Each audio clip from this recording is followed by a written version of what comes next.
বিজেপির পরিবর্তন যাত্রার সূচনা হয়েছে গতকাল। আজ সোমবার সকালে কাঁথি সাংগঠনিক জেলার সভাপতি সোমনাথ রায় দোল উৎসবের শুভেচ্ছা জানিয়ে বলেন, রাজ্যে পরিবর্তন আছে। পরিবর্তন যাত্রার মাধ্যমে রাজ্যে ভরে উঠবে গেরুয়া রং। পূর্ব মেদিনীপুর জেলার পরিবর্তন যাত্রার রথ আসবে। সেই পরিবর্তন যাত্রা পশ্চিম মেদিনীপুর জেলার গড়বেতাতে সূচনা করেছেন রাজ্যের বিরোধী দলনেতা শুভেন্দু অধিকারী এবং কেন্দ্রীয় মন্ত্রী ধর্মেন্দ্র প্রধান। পরিবর্তনের দোলের রং সবার মনে লাগুক। পশ্চিমবঙ্গে যে পরিবর্তনের হাওয়া এবং পরিবর্তনের দোল শুরু হয়েছে, সেই রঙের শুভেচ্ছা জানিয়ে আগামী ২৬ সাল গেরুয়াময় হয়ে যাক, সেই শুভেচ্ছা জানিয়ে আজকে আমি আমার এই পরিবর্তন যাত্রা সংকল্পিত কিছু বক্তব্য রাখব। আমরা আমাদের পরিবর্তন যাত্রা আমাদের জেলায়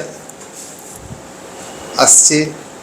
গতকাল গড়বেতাতে মাননীয় আমাদের বিরোধী দলনেতা শুভেন্দু অধিকারী মহাশয় এবং ধর্মেন্দ্র প্রধান কেন্দ্রীয় মন্ত্রী শুরু করেছেন।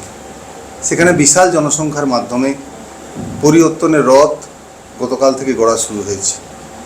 তার পুরো চার্ট এখানে কোথায় কোথায় কোন কোন বিধানসভা স্পর্শ করবে তার সবটাই বলবেন আমাদের এমপি সাহেব আছেন এবং এই পরিবর্তন যাত্রার দায়িত্বে আছেন মাননীয় ফুলকান্তি গুড়িয়া মহাশয়।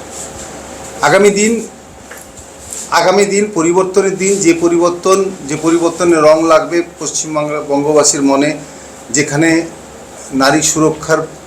নারী সুরক্ষা থাকবে, ধর্ষণের রং লাগবে না, মানুষ সুরক্ষা পাবে, ধর্মের সুরক্ষা পাবে, চাকরি চুরি হবে না, সবাই চাকরি পাবে।